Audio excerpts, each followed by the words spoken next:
Halo, selamat malam teman-teman semua. Semoga dalam keadaan sehat dan berbahagia selalu. Berjumpa lagi bersama Satria di Baring Bareng Satria episode ke-6 hari ini. So, malam hari ini kita bakal ngobrol-ngobrol banyak banget terkait dengan dunia dari Papua nih, dari Papua untuk Indonesia temanya. So, nah aku bakal undang, kita bakal live dari salah satu account yang sedang ada project di Papua. So, aku akan invite dulu si akunnya. Sebentar ya teman-teman.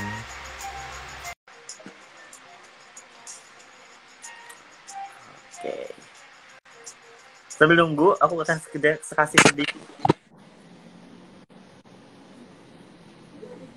Oh, udah jelas Halo. belum nih suara? Filipina mungkin ya. Dia Oke. paripurna, Bun. Suara aku kedengeran nggak? Kedengeran.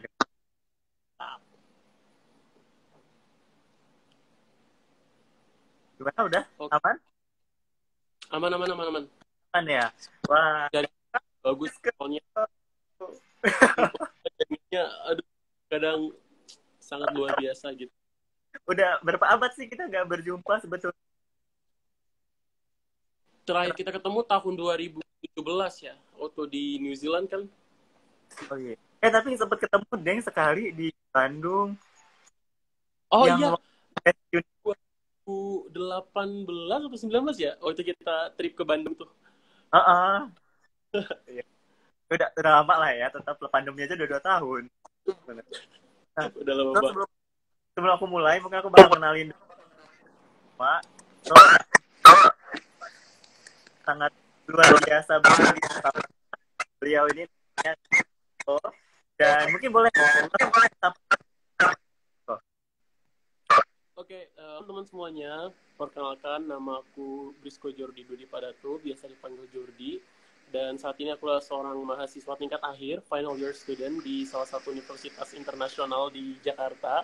Aku mengambil jurusan International Relations with Diplomacy Concentration. Jadi saat ini kesibukan aku selain membuat thesis, kalau di kampus aku ya skripsi ya, kalau di Univ lain skripsi, aku juga currently I'm working on my project di wilayah Papua di kota Manokwari gitu. Itu sih dari aku sekilas introduction dari aku. ya, sekolah nasional terus anak internasional oh ya. Iya. Agak banget. suara jadi apa? Maaf ya. Agak echoing. Oke. Oke, lanjut lagi. So, teman-teman semua, sebetulnya aku kenalin lagi Brisco ini selalu aktif untuk kegiatan ngebangun di Papua. Beliau ini juga aktif berkeliling dunia sebelum pandemi ya. Untuk Iya, sebelum pandemi pastinya. melanglang buana ke berbagai belahan dunia gitu. Nah, memang sebenarnya Brisco udah pernah kemana volunteeringnya? Ini sebelum kita bahas ke Papua Future ini project ya, kita bahas tentang Brisco sedikit. Boleh, boleh, boleh. Boleh, boleh, boleh. Jadi untuk kegiatan secara keseluruhan ya, in general aja gitu ya, for student exchange dan lain-lain gitu kali ya. Betul betul. Oke, kalau dari aku sendiri pribadi, aku mulai start my own journey untuk traveling abroad itu tahun 2017. Itu the first country that I have visited itu New Zealand. Waktu itu sama-sama juga kita roommate. Waktu itu di New Zealand kita ada kayak semacam short course. Ini itu ke mana ya? Vietnam, kemudian Malaysia, and then also Kamboja, Singapore, dan of course Indonesia sih. Gitu. Jadi sebenarnya kalau untuk negara lainnya itu di tahun lalu aku harusnya ke Nepal waktu itu, berhubung karena pandemi, aku nggak bisa keluar gitu karena aku juga 3 bulan itu di salah satu desa di Nepal, dan juga tahun ini I supposed to be in Thailand for doing my internship, cuman karena pandemi and I have to cancel all the things gitu. Jadi aku emang Jadi kalau nggak ada karena pandemi nggak jadi tahun internship di Thailand dan aku harus stay in Papua dan I made this project itu sih. Oke, Oke, halo, suaranya dengar Disco? Ini agak delay ya antara suara dan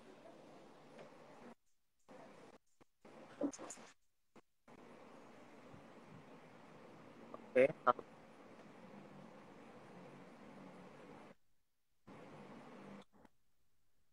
Aku nggak Kedengeran bisa dengar suara Disco. Gambar jaringannya. suaramu. Ayo. Ya, biasa lah teman-teman, ya, namanya kendala teknis biasa emang.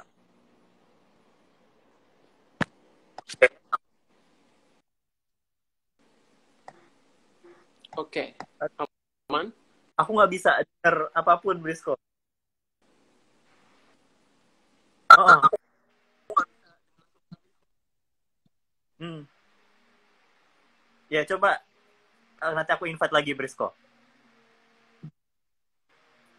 Oke, sorry teman-teman ya, kita coba rejoin lagi karena biasa masalah connection ya, namanya juga virtually. Ini antara Lampung dan mana dari Papua agak jauh ya, saudara-saudara. Jadi kita akan coba undang lagi habis ini. So memang Kak Brisco ini udah sering banget lah ya project bareng aku juga waktu itu dulu, dan juga ngelanjutin beberapa project dia sendiri dan ngelakuin volunteering di beberapa bagian dunia gitu. Jadi emang anaknya suka banget jalan-jalan dan juga suka banget di dunia pendidikan. Jadi Kak Brisco itu juga dia adalah duta genre Papua tahun 2017 dan dia juga pelajar jelajah Nusa. Jadi memang sangat aktif banget di dunia pendidikan gitu. So nanti aku akan undang lagi Kak Brisco-nya untuk join bareng kita karena ada connection issues.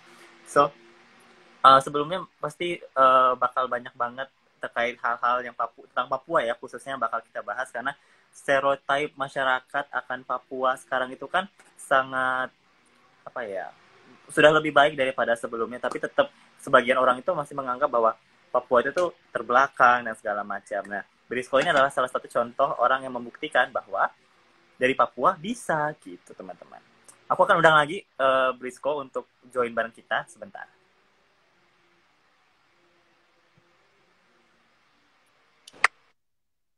Oke. Iya. Oh, sangat luar biasa teman-teman semuanya. Biasa lah ya teman-teman, ini Lampung dan Papua agak jauh. Jauh banget. Jauh banget. Di sana jam 9 malam kan ya? Ya. Di jam 9 malam sangat jauh sekali gitu perbedaannya.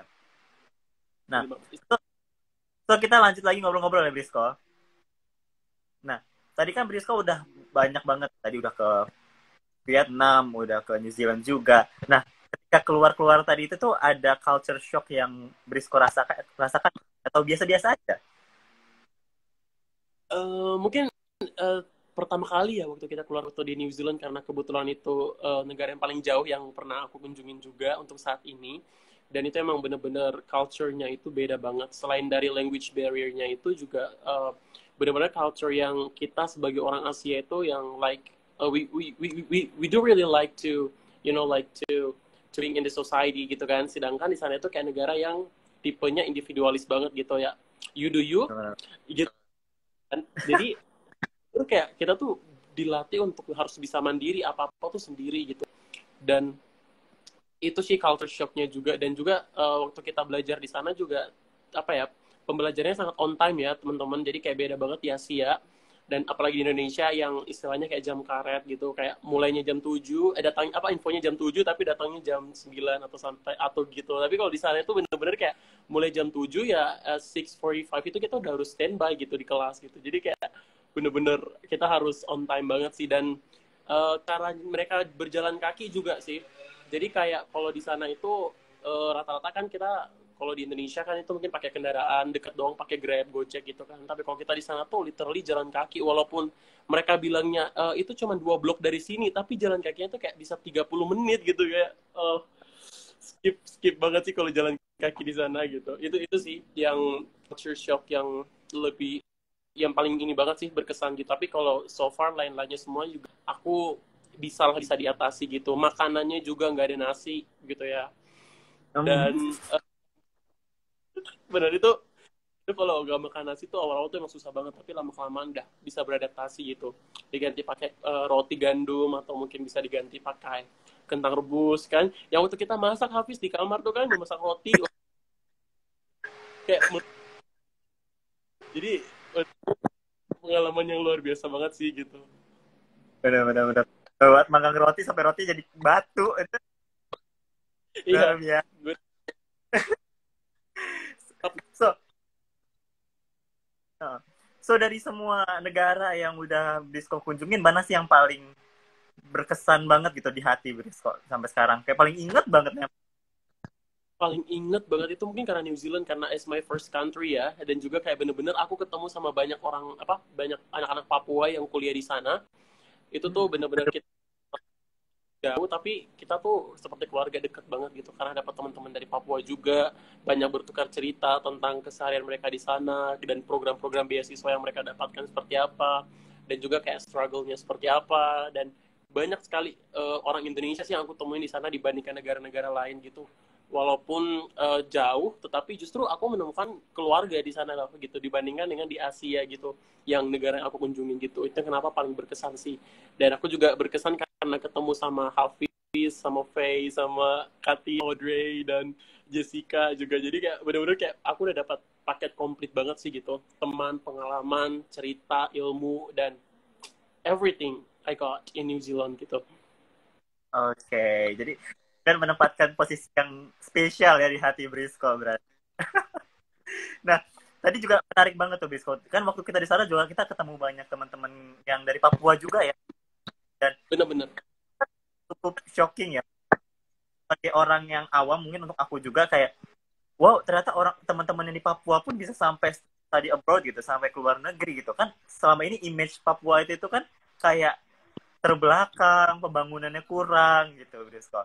Nah, menurut Brisco, no, pandangan Brisco tentang Papua yang identik terbelakang, itu gimana sih? Oke, kalau dari aku pribadi ya sebenarnya hal ini bisa dikatakan benar dan juga bisa dikatakan nggak benar gitu.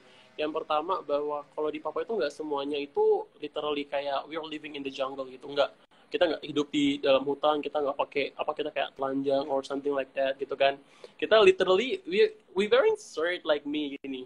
Terus juga kita ke sekolah, kemudian ada internet, ada smartphone, dan ada mall, dan ya kita hidup di rumah gitu. Jadi kayak benar-benar di Papua itu sama sebenarnya kayak di Jawa gitu. Ada kotanya, ada desanya, dan juga ada emang masyarakat yang mendiami wilayah-wilayah pedalaman gitu kan. Jadi kalau dalam stereotip secara keseluruhan Papua itu masih misalnya kayak sebuah lokasi primitif, itu salah banget sih teman-teman. Karena kita di sini juga udah maju banget sih. Cuman memang dalam beberapa aspek, misalnya dalam pembangunan infrastruktur, pembangunan ekonomi, pendidikan, sosialnya itu masih terbilang sedang bertahap ya pengerjaannya gitu. Belum semaksimal seperti yang ada di kota-kota besar di Jawa maupun Sumatera gitu. Itu sih sebenarnya. Jadi kalau kalian ke Papua kalian jangan takut karena ke sini juga kita pakai pesawat, kita ada mobil, ada motor, ada mall juga ada. Tapi kalau di beberapa kota aja ya, kalau di kampung-kampung nggak ada mall gitu. Jadi kayak bener-bener Oh, kita udah maju. Dan memang ada beberapa aspek yang memang saat ini sedang berkembang gitu untuk disamaratakan dengan masyarakat yang ada di Indonesia Barat gitu. Itu sih. yes. Betul banget. Jauh ini kayak kita, memang kalau ke Papua, apa ya? Apa harus naik kapal laut atau naik apa khusus? Teman-teman di sana juga ada bandara gitu sebetulnya gitu. Iya kan? Internasional gitu. Tapi kadang-kadang suka bingung teman-teman ya memang sebagian mereka kan mungkin nggak belum tahu dan mungkin nggak terlalu terekspos ya terlalu kalah exposure dari teman apa yang di apa barat gitu. Tapi Papua itu juga indah banget, banyak destinasi dari kacamata anak pariwisata pun di sana banyak banget tempat-tempat yang indah banget gak sih Brisco? Jadi kayak di Papua itu bukan hanya Raja Ampat sih sebenarnya, banyak banget tempat-tempat yang similar kayak Raja Ampat, cuman emang belum terekspos gitu. Cuman hanya karena ibaratnya kayak Bali sih ya, jadi kayak Bali itu yang terekspos, tapi sebenarnya tuh banyak juga loh Bali-Bali di bagian Indonesia lain misalnya. Raja Ampat juga banyak gitu, ada misalnya di Triton, di Kaimana itu kayak ada hiu yang terbesar tuh hiu paus kalau nggak salah. Itu juga namanya Triton, itu juga lebih keren tuh dari Raja Ampat, bisa dibilang juga banyak sebenarnya destinasi wisata yang lebih keren atau bahkan setara dengan Raja Ampat gitu. Hanya yang membedakan adalah di Raja Ampat itu emang fasilitasnya itu sudah sangat memadai gitu, dan promosinya marketing dari pemerintah daerah maupun pemerintah pusat itu juga mantep banget gitu. Jadi itu sih, semoga kedepannya Papua itu lebih dikenalkan lagi secara keseluruhan gitu, bukan hanya Raja Ampat aja sih gitu. Aku juga itu tuh lihat tuh mengatakan ada beberapa kayak kayak ada sungai yang di pohon-pohon banget itu di Instagrammu ya, kalau nggak salah. Iya nggak sih? Bener-bener biru banget itu ya. Itu Papua kan? Itu ya ya itu di Raja Ampat sih. Uh, Oh, udah itu di bener. oh, Cuman itu belum terlalu viral sih. Cuman akhir-akhir ini udah banyak yang kunjungin gitu. Itu bener-bener kalinya itu biru banget kayak biru crystal blue gitu. Jadi kayak oh itu tuh bener-bener bagus banget sih. Tapi dalam kalau teman-teman yang nggak tahu berenang nggak bisa, karena dia sekitar mungkin 5 sampai 6 meter, 8 meter juga dapat gitu. Cuman karena saking jernihnya jadi kelihatannya tuh dangkal, padahal tuh itu emang dalam banget itu. lalu Itu sih. teman-teman yang penasaran bisa langsung cek di Instagramnya @briskojo. Dari situ ada foto itu airnya bening banget sampai ngiler, keren banget sih. Bener-bener. Nah, katanya katanya ya keren. Kayu Sia ini dari Sulawesi Tenggara Utara, pokoknya dari Muna. Nah, beliau. Hai Kayu Ria. Nah, Halo Kak. lalu kita langsung lanjut aja nih ya terkait dengan Papua Future Leaders Project. Bapak Bapak Future Project. Nah, sebenarnya boleh nggak kenalin dulu ke teman-teman Discord sebenarnya apa Future Project ini? Oke, basically Papua Future Project adalah sebuah komunitas berbasis project yang didirikan guna untuk meningkatkan kualitas pendidikan dan literasi dari anak-anak Papua itu sendiri, dan juga ini menjadi wadah bagi pemuda-pemudi dalam mengembangkan skill dan pengalaman sebagai guru volunteer gitu di Papua, khususnya yang saat ini kita in charge-nya di Pulau Mansinam. Itu salah satu pulau yang bersejarah bagi masyarakat Papua gitu. Dan ya, untuk sekilas tentang Papua Future Project itu, kita basically ada 3 main program ya, main project itu. Jadi kayak yang pertama itu kita meningkatkan kualitas pendidikan melalui secara informal maupun secara formal. Itu di Pulau Mansinam, jadi kita ngajar tiap Jumat untuk anak-anak di pulau. Jadi kalau dari kota itu kita harus lagi tuh naik perahu, apa sih kalau kita di sini bilangnya taksi laut gitu ya. Jadi kayak perahu kecil untuk pergi ke pulau sekitar 20 sampai 30 menit tergantung, kalau misalnya lagi ombak atau lagi cuaca buruk itu lama banget tibanya. Dan juga ya itu, yang kedua tuh kita mengkampanyekan kesehatan dan juga pendidikan bagi anak-anak di Papua, khususnya itu sosialisasi tentang kesehatan, karena di sini kan masih sangat kurang ya, minim literasi ya. Misalnya untuk penggunaan masker, mencuci tangan yang baik seperti itu masih sangat minim gitu di Papua gitu. Dan juga kita kunjungan ke rumah sakit gitu. Jadi kita ada program di mana kita bagi-bagi balon sama bingkisan gitu buat anak-anak yang sedang sakit maupun yang orang tuanya sakit gitu. Itu project yang aku buat waktu itu sampai lulus ke New Zealand tuh waktu itu. Project sosial yang aku buat waktu itu, untuk mendukung rumah sakit ramah anak waktu itu kan ya. Dan juga yang terakhir itu ada program training. Jadi kita mencari anak-anak muda di Papua untuk menjadi guru volunteer gitu, untuk mengajar. Tapi sebelum mengajar itu kita bakal ada sesi training gitu. Jadi kita ngajar gimana caranya mengajar yang baik, menggunakan metode apa, dan juga misalnya gimana sih cara bersikap ketika ada anak-anak yang berantem. Kemudian kita membahas soal silabus dan banyak hal tentang pendidikan yang aku dapatkan selama ini, pengalaman yang aku dapatkan, aku bagikan ke guru-guru dan bakal dilanjutkan guru-guru saat implementasi di Pulau Mansinam gitu. Berarti pendidikan ya jatuhnya ya, pendidikan kesehatan. Pendidikan dan kesehatan, iya benar. Jadi aku sambil ngobrol santai ya, Bisko. Jadi ada teman-teman sambil balesin aja ya. Jadi Kak Yusuf nanya katanya, Papua Future Project ini terima volunteer itu nggak ya Kak? Katanya.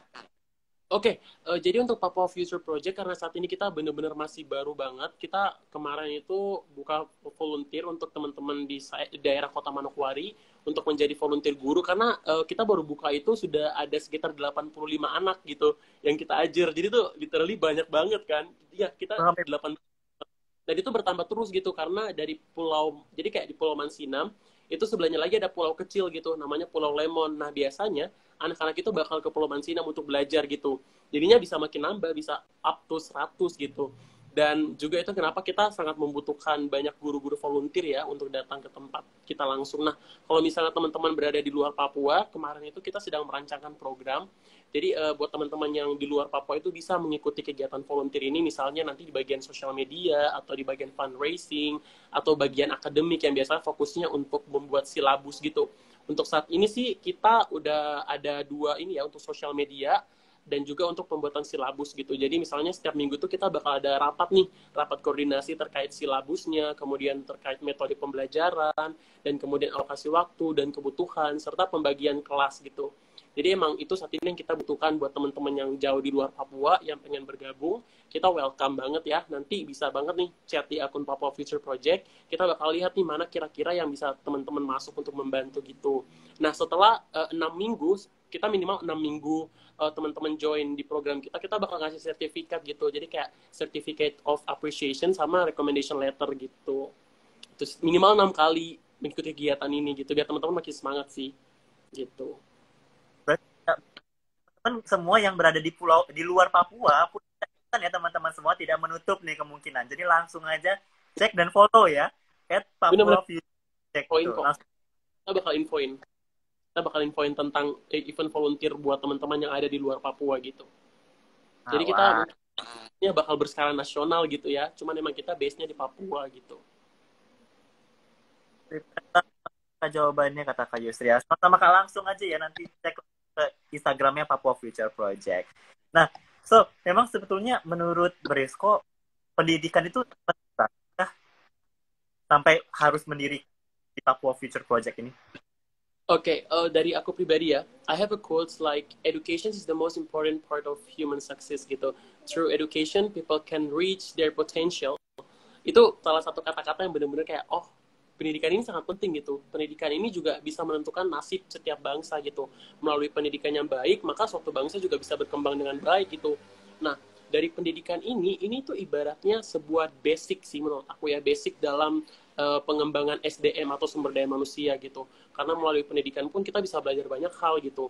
Kita bisa melihat gitu, misalnya di negara-negara yang maju, misalnya ya Amerika ataupun Austria, negara-negara di Eropa, mereka tuh maju karena salah satu yang mendukung juga sistem pendidikannya gitu, sehingga menghasilkan kualitas sumber daya manusia yang sangat baik yang bisa membangun negara ke depannya dan menjadi generasi unggul tuh. Itu kenapa menurut aku tuh pendidikan itu sangat penting sekali, apalagi buat kita di Indonesia gitu yang secara ekonomi saat ini kita sedang bertumbuh sangat pesat. Itu pastinya membutuhkan anak-anak atau generasi-generasi yang cerdas gitu. Jadi itu pendidikan tuh benar-benar sangat penting, apalagi buat seluruh anak, karena itu merupakan hak dasar anak-anak sebagai manusia gitu untuk mendapatkan basic education gitu as a part of human being gitu. Pembangunan fisik, tapi juga pembangunan manusianya ya. Bener. Dan juga untuk mendukung hak asasi manusia dong, karena pendidikan itu kan menjadi hak dasar untuk setiap manusia gitu. Wow, kucing aku berantem guys. Gitu. Oke, oke. Papua Future Project ini kan juga mengajak teman-teman semua untuk volunteer. Jadi volunteer bagi memberikan kemampuan terbaik dari versi. Sebenarnya pengapa anak-anak muda itu perlu terjun ke dunia volunteering, Brisco? Ya, bener. Apa? Coba tolong diulangi lagi, Fis, pertanyaannya. Kenapa anak muda itu perlu untuk join volunteer? Volunteer. Oke. Oke. Jadi kalau menurut aku pribadi ya, kenapa anak-anak muda itu perlu banget untuk join ke volunteer? Yang pertama ya, untuk selain menambah pengalaman akademisnya, itu juga bisa menambah pengalaman mereka saat nanti kerja nanti gitu. Misalnya nih, kalau misalnya mereka terjun di tempat-tempat volunteer yang emang sesuai dengan passion mereka, itu juga bisa membantu mereka untuk meng-upgrade ilmu dan juga menerapkan ilmu yang selama ini mereka pelajari, dan juga sebagai tempat untuk mengoreksi diri gitu. Jadi dari volunteer ini kita kan sama-sama, walaupun itu bersifat unpaid ya, jadi tapi mereka harus bekerja semaksimal mungkin. Itu kan berarti kita menunjukkan tanggung jawab yang sangat besar gitu, walaupun gak dibayar, tetapi kita juga menunjukkan tanggung jawab kita gitu. Kita melihat nih, oh kita udah siap belum sih jadi pemimpin, kita udah siap belum sih untuk bekerja atau bertanggung jawab pada suatu tugas yang akan diberikan oleh perusahaan, pemerintah, ataupun siapapun itu gitu. Jadi itu suatu tempat untuk melatih diri juga sebelum mulai terjun langsung ke masyarakat maupun terjun langsung ke dunia kerja gitu. Jadi benar-benar di tempat volunteer itu teman-teman bakal diasah benar-benar sih, menambahkan kemampuan teman-teman, ilmunya. Jadi bukan hanya teori doang gitu. Jadi kayak prakteknya juga kalian ada gitu, sehingga pada saat kerja kalian nggak blank gitu, gue ngapain gitu. Jadi kayak itu penting banget sih buat anak-anak muda. Dan juga volunteer itu juga bisa menambah jiwa nasionalisme kita sih, apalagi kalau misalnya kita volunteer untuk membantu teman-teman misalnya adik-adik yang ada di daerah-daerah terpencil soal education, pendidikan, ataupun di daerah-daerah yang terkena bencana dan sebagainya gitu. Jadi itu bisa menambah jiwa nasionalisme dan rasa cinta tanah air juga sih sebenarnya. Dan banyak lagi manfaat dari volunteer yang emang aku gak bisa sebutin satu-satu, tapi hal yang tadi aku sebutin itu yang emang pribadi dari aku sendiri yang udah aku dapatkan selama mengikuti volunteer. Dan juga yang terakhir adalah koneksi ini penting banget teman-teman, apalagi kalau kalian belum lulus kerja ya, masih kuliah, itu sebelum kalian lulus itu kalian punya banyak koneksi, itu bakalan sangat membantu kalian untuk menemukan tempat kerja yang sangat cocok ataupun beasiswa. Dan aku udah membuktikan itu juga sih, jadi kayak aku udah mendapatkan beberapa referensi soal beasiswa dan lain-lain gitu. Jadi kayak benar-benar volunteer itu worth it banget sih untuk anak-anak muda gitu. Aku tertarik, aku kemarin dari logo apa project ada every job matter. Oh, oke. Arti dari logonya ya? Oke. Bener-bener. Jadi kalau dari logo Papa Future Project, teman-teman bisa lihat itu ada gambar kayak dua anak ya. Itu menggambarkan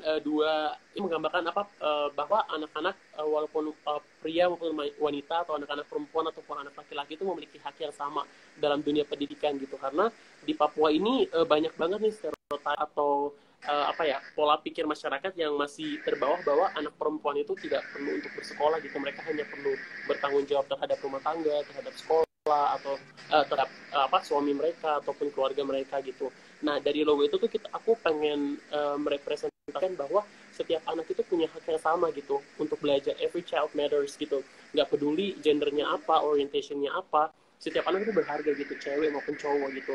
Jadi mereka punya hak yang sama dalam pendidikan. Dan juga kalau misalnya teman-teman lihat di logo itu kan ada gambar burung ya, burung Raja Wali ya. Itu aku melambangkan burung Raja Wali itu sebagai sebagai seekor hewan yang benar-benar kalau dia tinggi, semakin banyak badai atau semakin hujan itu semakin deras, dia terbangnya semakin tinggi gitu. Itu melambangkan bahwa setiap rintangan yang kita hadapi itu kita harus terbang semakin tinggi gitu. Kita harus semakin benar-benar yakin bahwa mimpi kita akan terwujud gitu. Jadi jangan pernah takut untuk bermimpi setinggi mungkin gitu. Itu arti dari lambangnya sih, dari lambang Papua Future Project itu. Jadi antara dua orang anak, perempuan dan laki-laki yang memiliki kesetaraan atau hak yang sama terhadap pendidikan, dan gambar burung Raja Wali ya. Burung Raja Wali itu melambangkan burung yang terbang itu paling tinggi dari semua burung, dan dia itu setiap badai dia makin tinggi gitu. Itu melambangkan bahwa untuk tidak menyerah, meraih mimpi gitu. Itu sih arti dari logo Papua Future Project. Dalam banget ya artinya. Kalau nggak speechless banget. Itu dari logo Papua Future Project. Dan kebetulan logo tersebut juga dirancang sama desain grafisnya Aukarin loh, teman aku juga. Jadi kayak benar-benar udah dirancang sebagus, semaksimal mungkin gitu. Wow. Berparipurna.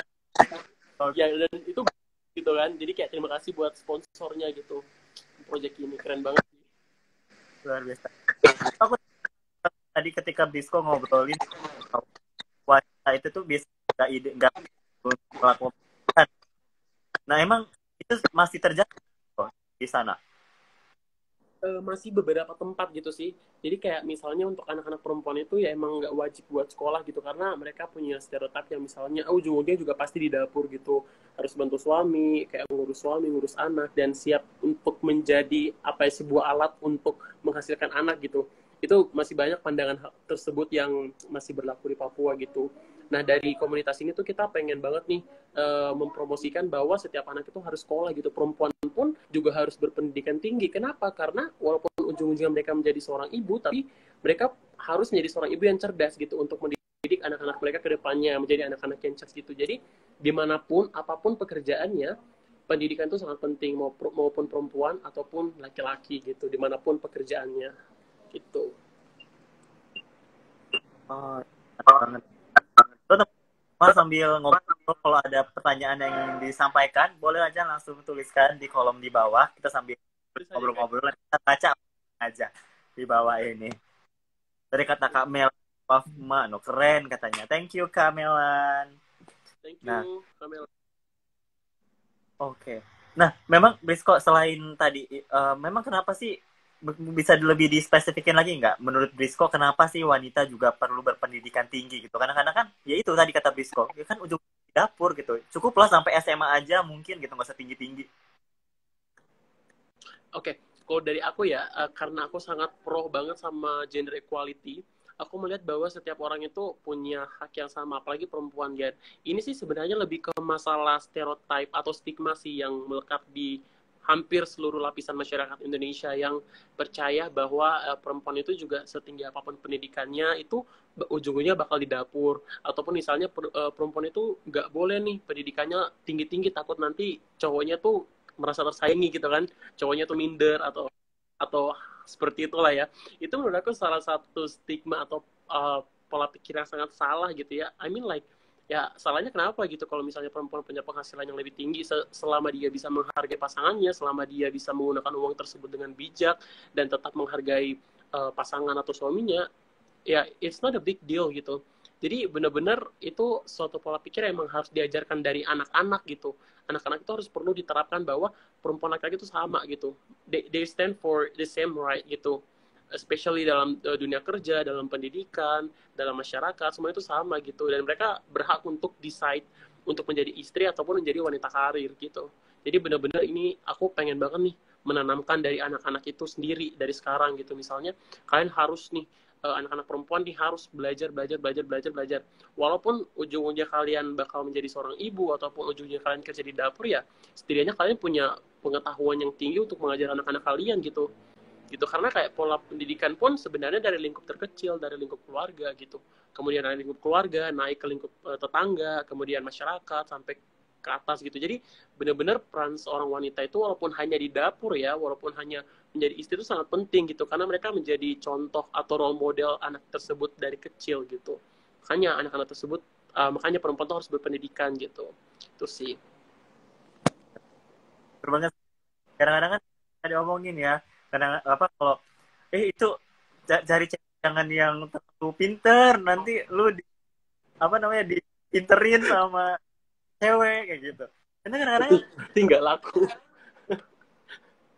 iya kan, tapi juga penting ya untuk mencari wanita yang berpendidikan, karena kan dia yang bakal mendidik anak kita gitu bahasanya. Iya benar, wajib banget gitu, Oke, move ke ngobrol ini, saran aku personal sih, Bristol kan kuliahnya di Jakarta ya.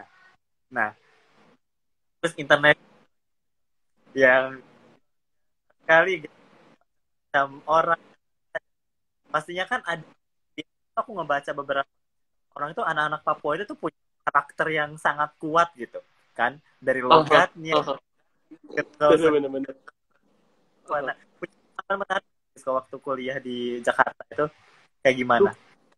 Banyak banget sih. Sebenarnya pengalaman menarik lebih ke pengalaman yang sedikit kurang mengenakan sih kalau menurut aku ya. Pengalaman yang ya kurang mengenakan kalau mau dibilang gitu. Misalnya nih pernah aku ngikut satu kegiatan nasional waktu itu dulu sebelum merantau nih ya. Itu kegiatan nasional, aku nggak bisa sebutin karena kegiatannya sangat gede gitu kan. Aku bertemu sama salah satu representatif dari salah satu provinsi di Jawa, dan dia tuh nanya sama aku gini, kayak kakak kamu dari mana gitu. Aku jawab nih kayak aku dari Papua gitu kan, saya dari Papua gitu kan. Terus dia nanya, Papua itu di sebelah mananya Indonesia ya? And I was like, huh, really? Gitu kayak, you're so dummy gitu kayak. Ya itu pertama. Akhirnya aku keluar lagi nih, mulai merantau. Itu tuh biasanya kalau naik Grab, kemudian ditanya-tanya kayak kamu dari mana, terus aku bilang dari Papua gitu. Masa sih nggak mungkin, Papua kan hitam-hitam, Papua kan keriting, Papua kan gitu, bla bla bla bla bla gitu. Jadi kayak bener-bener banyak banget stereotip yang apa ya, melekat di masyarakat di Jawa ataupun di daerah-daerah di luar Papua gitu, bahwa orang Papua itu hanya literally yang hitam, yang keriting ataupun seperti itu. Tapi di sini aku pengen bilang sebenarnya uh, apa namanya, sebenarnya di Papua itu kalau mau dibilang Papua itu bisa disebut sebagai representative of Indonesia. Why? Karena kita di Papua itu hampir semua suku bangsa dari Sumatera, Kalimantan, Jawa, Maluku, Bali, NTT itu semuanya ada di Papua gitu. Seluruh agama pun lengkap di sini, dan kita tuh udah terbiasa berbaur dengan keberagaman gitu. Jadi kayak multikulturalnya itu lebih terasa kalau menurut aku di Papua ya dibandingkan di Jawa gitu. Jadi kayak kita nggak kaget nih misalnya lihat orang Jawa, kita nggak kaget nih misalnya lihat orang orang yang beragama Buddha atau beragama Hindu gitu. Tapi kayak berbanding terbalik dengan di Jawa gitu, ketika mereka melihat orang Papua itu kayak mereka kayak shock gitu kan, kayak kayak they're looking with one eye gitu kan, kayak apa sih gitu. Tindakan rasisme juga masih sering terjadi gitu, dan itu sih yang aku bilang itu salah satu pengalaman yang kurang mengenakan sih gitu. Tapi so far nggak semua sih, nggak semua. Aku juga banyak menemukan teman-teman yang memang juga sangat supportive, teman yang juga sangat apa ya istilahnya, sangat toleril banget sama perbedaan, dan that was so awesome gitu. Aku juga sangat bersyukur gitu, walaupun memang nggak bisa dipungkiri nih guys, kalau masih banyak orang-orang yang emang sering menyepelekan atau yang kurang apa ya, kalau mau dibilang uneducated ya tentang Papua gitu. Itu sih, cuman itu bolehlah nanti suatu saat kedepannya mungkin dari media televisi untuk mengedukasi secara lebih baik lagi gitu loh. Jadi kayak jangan hanya yang di show off itu kayak hutan-hutan yang ada di Papua, suku-suku pedalaman, tapi kayak cobalah kita shoot ke bagian perkotaan, pendidikannya seperti apa, freeportnya seperti apa gitu. Jadi kayak uh, perspektif orang-orang pun akan berubah seiring berjalannya waktu gitu. Itu sih. Kita pon apa ya kalau nggak salah ya, Brisco. Gimana? Pon olahraga nasional kan mau dilakuin di Oh, Papua. sangat aja. Iya, di Papua. Itu beda provinsi sih sebenarnya. Aku di Papua Barat, kalau PON itu di Provinsi Papua. Di Oh, Jayapura. Tempatnya Yoke. Oke. Tempatnya Yoke di Papua. salah provinsi, mohon maaf teman-teman.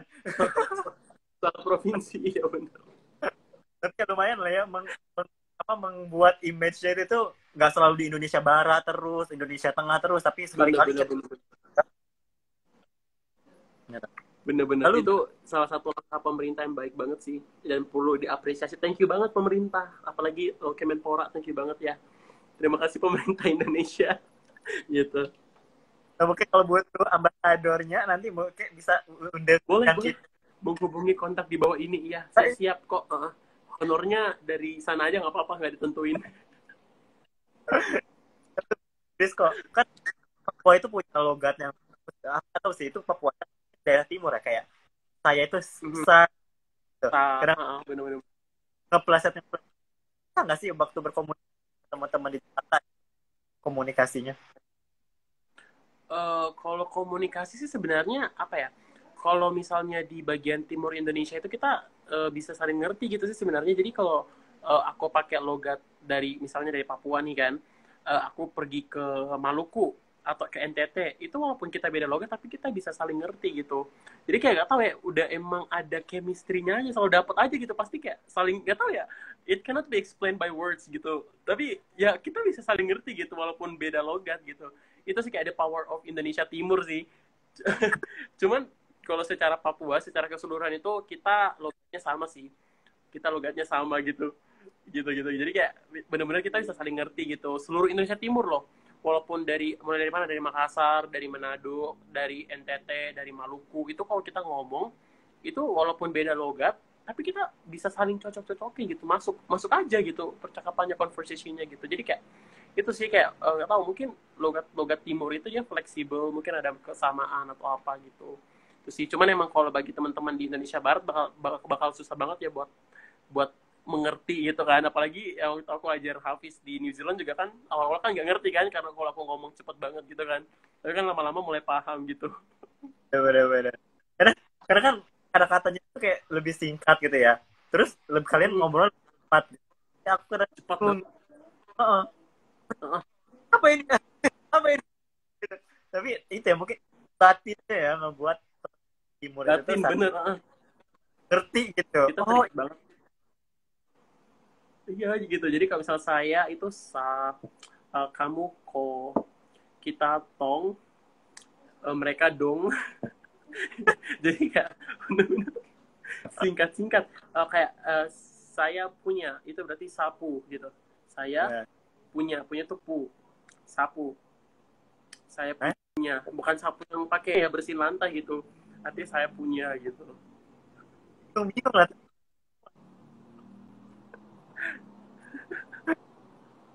Oh, kita udah mau kita nggak kerasa ya udah ngoceh 40 menit loh dari tadi. Hahaha hihi hahaha Bener-bener hihi. udah udah mau selesai Instagram live-nya. Waktunya kan cuma sejam kayak biasanya. Ya, makanya itu karena apa mau pulang tengah malam kita tutup kasih buat teman-teman semua dan juga buat Papua.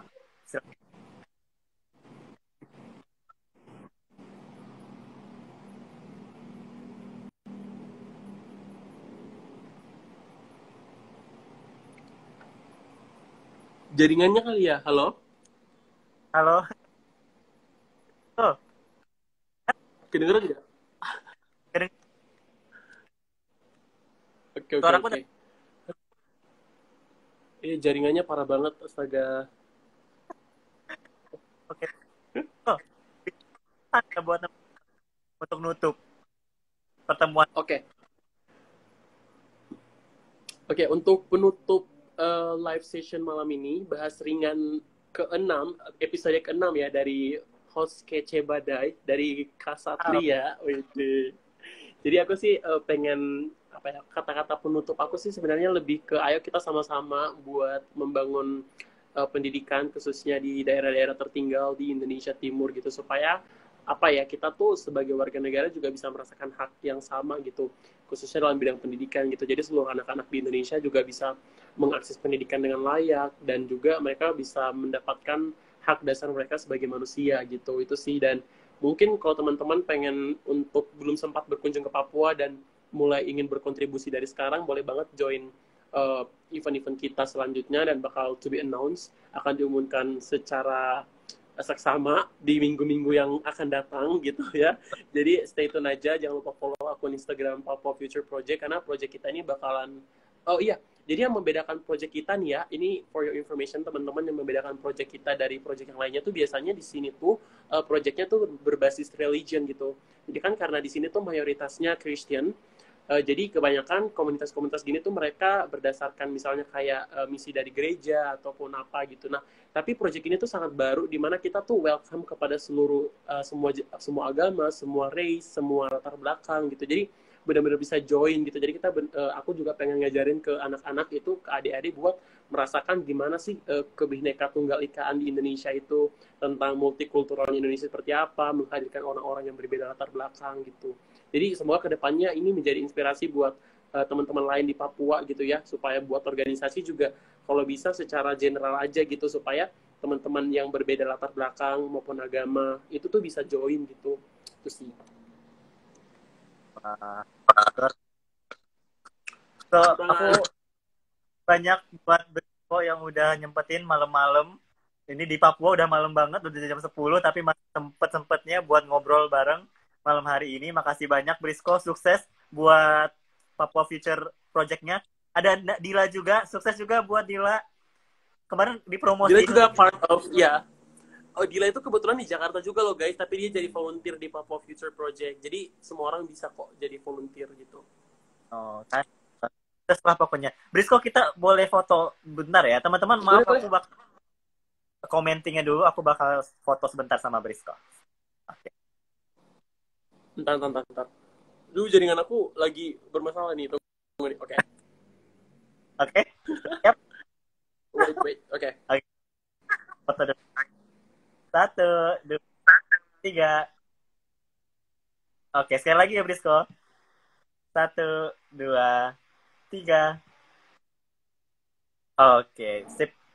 Makasih banyak, Bro. Thank you so much. Nanti kalau misalnya aku undang lagi buat ngobrol-ngobrol, bahas topik-topik lainnya, jangan keberatan ya. Jangan kapok ya. Boleh. Yang penting promosiin Papa Future Project gitu. Siap lah, pokoknya mungkin support, oke ya. Menyemangati kegiatan Siap. bersama, pokoknya. So, sekali lagi aku ngucapin terima kasih buat Briko yang udah join, dan makasih juga buat teman-teman semua yang udah ngeramein dari jam 7 tadi, atau dari jam 9 Papua tadi sampai sekarang. So, sehat-sehat terus buat semuanya. Brisco juga sehat selalu, Brisco. Kondisi COVID di sana gimana, Brisco? Di Papua?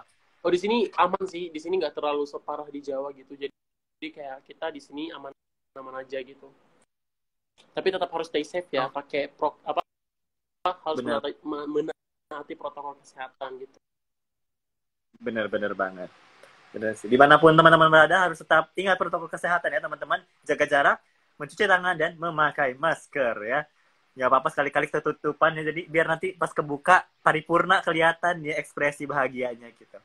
Oke, thank you teman-teman semua. See you. Thank you, Brisco.